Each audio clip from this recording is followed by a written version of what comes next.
tano mpaka hivi sasa kocha Ibenge ndani ya dakika 90 hajaruhusu bao lolote kwenye dabi ambazo amecheza.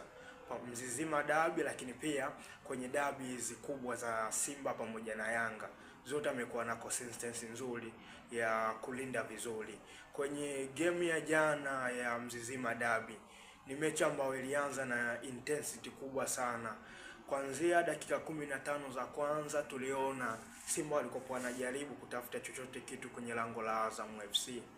Na ukimtazama Florian Ibenge namna alivyokuwa ameiandaa timu yake, kwenye viungo wake wawili Himidi Mao Mkami pamoja na Kamiko, jana walikuwa bora sana kwenye eneo la midfield. Ndio. Yaani walienda kuvuruga kiungo cha Simba asilimia kubwa, na walienda kuwawini Simba asilimia kubwa kwa sababu viungo ambao Simba walienda kuanza nao Alassane Maudo Kante pamoja na Yusufu Kagoma, lakini Clatous Chota Chama pia. Simba walikuwa na struggle eneo moja tu. Chama kuna mechi ambazo zina intensity kubwa hivi sasa anakuwa anashindwa kwenda na ile hali ndani ya dakika 90 za mchezo.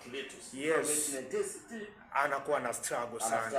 Yes, yani haipingiki, ni jambo ambalo liko wazi sana. Mpaka sababu ambayo alienda kuifanya akamuingiza Neo Maema, na baada ya kuingia Neo Maema tuliona Simba wakaanza hata kutengeneza baadhi ya nafasi kwenye eneo la juu. Kuna namna Simba walikuwa wanazidiwa kwenye eneo la kiungo.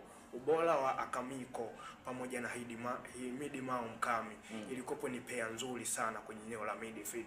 Kuna namna Alassane Maudo Kante unamuona anakuwa down zaidi. Sasa kuwa down zaidi alikopo pia anawapa ugumu zaidi Simba namna wanavyotoka kwenye phase ya kwanza mpaka phase ya tatu, kwa sababu timu muda mwingi ilikopo inacheza down.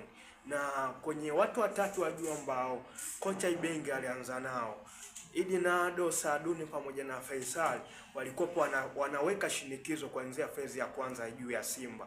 Ukawa unaona back pass nyingi zinapigwa eneo la Simba chini zaidi. Bakari Saali unaona footwork yake mguuni bado sio nzuri.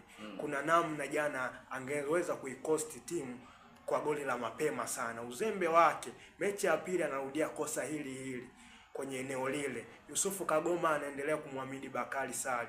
Kwenye mechi dhidi ya Coastal pia makosa haya yalitaka kutokea pia. Lakini Saali bado unaona footwork yake mguuni haipo bado nzuri mpaka hivi sasa. Shinikizo kubwa ambalo Azam walikuwa naliweka juu likopo linawapa pressure kubwa zaidi Simba. Viungo wawili wa Simba ambao walianza Kagoma na Kante wanawezaje kuweza kuunlock Azam FC? Hapo ilikopo bado ni changamoto.